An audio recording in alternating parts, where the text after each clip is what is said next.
चिंटू, बताओ अमृता के पापा का क्या नाम था? अब क्या करूं? मैम शाहरुख खान।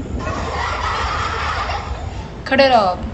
तो बच्चों, अमृता जी 20th सेंचुरी की ग्रेटेस्ट पेंटर थी। मैम क्या थी? One of the greatest painter थी जिन्होंने मॉडर्न आर्ट की शुरुआत की।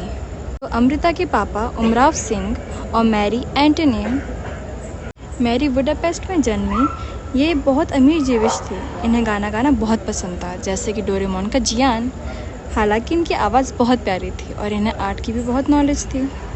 तो इनका आर्ट वर्क देख के और इनकी कला देख के लोग शौक में चले जाते थे। सरदार उमराव सिंह, पूरा नाम सरदार उमराव सिंह शेरगिल। ये नाम बोलते बोलते तो मेरी जीभ ही टूट जानी है। किसी ने कुछ कहा? तो उमराव सिंह इंडिया के थे, सरदार थे और लाहौर से थे। ठीक है, सो तुसी सब कान ला के सुनो गल। ये राजाओं के खानदान से थे। इनके पापा राजा सर शोभा सिंह। राव जी को फारसी और संस्कृत बहुत पसंद थी। इनको भी आर्ट आती थी। इन्होंने पंजाबी से लॉ की पढ़ाई करी, फिर ये वकील बन गए, फिर पॉलिटिशियन, फिर विधानसभा के मेंबर इन 1921 टू 1926। अमृता की मॉम हंगरी से थी, जबकि उनके पापा पंजाबी थे, इंडिया से। ये दोनों 1912 में इंडिया में लाहौर में कॉमन फ्रेंड की पार्टी में मिले, बिल्कुल फिल्मों स्टाइल। ठीक है, बॉलीवुड तो तुम जानते ही होगे ना। फिर क्या था, इन्हें प्यार हो गया। मेरी ओपेरा सिंगर उमराव सिंह ये एक वकील थे। फिर क्या, दोनों ने शादी कर ली और सिमरन राज को ले गई बुडापेस्ट। मैम क्या आप गई थी इनकी शादी में? खड़े रहो तुम भी चिंटू की तरह।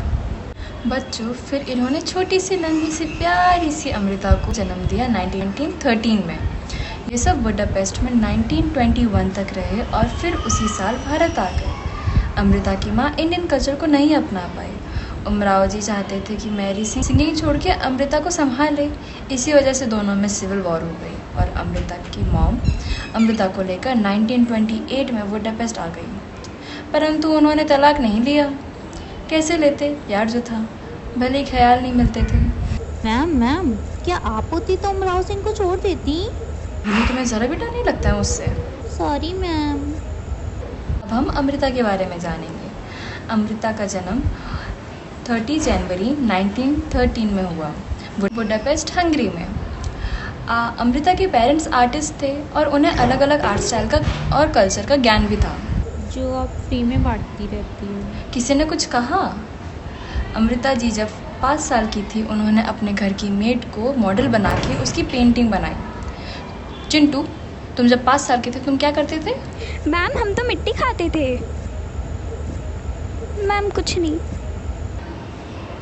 सो बच्चों, अमृता जी आर्ट से उनको बहुत प्यार था और धीरे धीरे उनकी आर्ट की समझ बढ़ती गई। 1921 में अमृता जी भारत आई। साल की थी वो जब भारत आई। भारत में एक न्यू एक्सपीरियंस अजंता की पेंटिंग से मिला और उन्होंने उसी पेंटिंग्स को अपनाया। फिर वो फ्रांस और इटली गई 1924 में और वहाँ पे उन्होंने वेस्टर्न आर्ट की ट्रेनिंग ली। वहाँ के आर्टिस्ट को स्टडी किया, जैसे कि रफेल, माइकल एंजेलो की पेंटिंग्स को। से ही 1929 पेरिस में एकोल डेस बॉक्स आर्ट्स में पढ़ाई करी। मैम यू मतलब? It's Ecole des Beaux Arts में पढ़ाई करी। फ्रेंच आर्टिस्ट जैसे कि Paul Cezanne and Pablo Picasso से भी काफ़ी इन्फ्लुएंस थी। 1934 में इंडिया वापस आई और फिर अमृता जी ने यही सब सीखा और कंबाइन किया और इन सब की पेंटिंग्स में एक्सपेरिमेंट किया। इनकी पेंटिंग्स में बोल्ड कलर्स, स्ट्रॉन्ग स्ट्रोक्स, ये सब चीज़ें थी। मैम स्ट्रॉन्ग लाइंस मतलब ये लाइंस जिम जाती थी?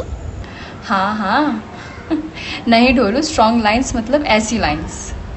सो इनकी पेंटिंग्स में bold colours, strong lines and realistic portrayalism हुआ था। भारतीय लोगों का और भारतीय के कल्चर का काफ़ी इम्पैक्ट दिखता है। महिलाओं के चित्र बनाती थी, इसी वजह से ये महिलाओं को बहुत अच्छे से एक्सप्रेस कर पाती थी और यही कारण था कि वो उनके आर्टवर्क बहुत फेमस हुए। अमृता जी को ट्रैवल करने का बहुत शौक था, जैसे कि चिंटू को पूरे स्कूल में ट्रैवल करने का शौक है ना।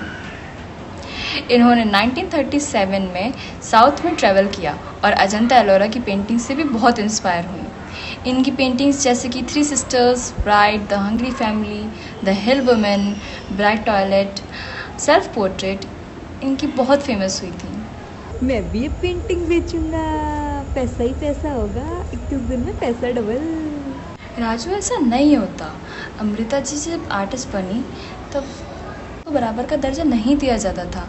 वो बेखौफ थी, किसी से नहीं डरती थी और अपने थॉट्स को समझाने और समझने की से बिल्कुल नहीं डरती थी। वो अपनी पेंटिंग्स में इंडिया की रियलिटी दिखाने की कोशिश करती थी, महिलाओं के हित के बारे में कार्य करती थी, महिलाओं को स्ट्रॉन्ग और इंडिपेंडेंट दिखाने की कोशिश करती थी।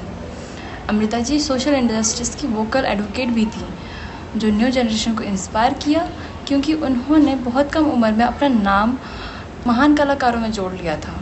समझ रहे हो तुम? वाओ, अमृता जी कितनी अमेजिंग थी। उन्होंने 1938 में अपने कज़न डॉक्टर विक्टर एगन से शादी कर ली। मैम आप भी गई थी इनकी शादी में, आपको कैसे पता? ढोलू चुप रहो। अमृता की और उनके हस्बैंड की पर्सनैलिटीज़ अलग अलग थीं, दोनों एक दूसरे को समझ नहीं पाते थे। इसी वजह से इनकी शादी के बाद 2 साल बाद 1940 में डाइवोर्स हो गया। अमृता जी बहुत मुश्किल समय से गुजरी, फिर आखिर में उन्होंने अपनी खुशी अपने काम में ढूंढी और एक अच्छी महान आर्टिस्ट बनी। मैम मुझे भी अमृता जी से शादी करनी है।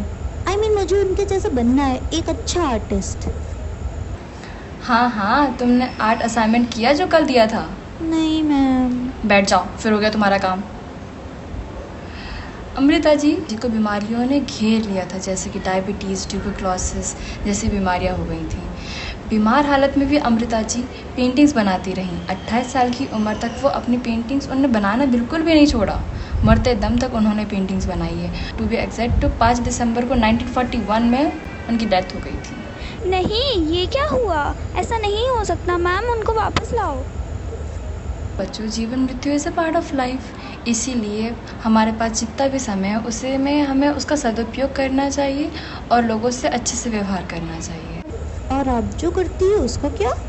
जो अमृता जी के जाने के बाद भी सोसाइटी में अमृता जी का नाम बढ़ता गया, उनके काम की वजह। इसी वजह से आर्ट यूनिवर्सिटीज़ में आज भी उनका जन्मदिन / बर्थडे बड़े धूम किया जाता है, याद किया जाता है और आज भी लोग उनके परिश्रम जीवन से इंस्पायर होते हैं। सो बच्चों, आज की क्लास यहीं पे ख़त्म होती है। जितना भी पढ़ाया गया है उसे याद रखना, क्योंकि मैं ये सब कुछ कल पूछूंगी, ठीक है?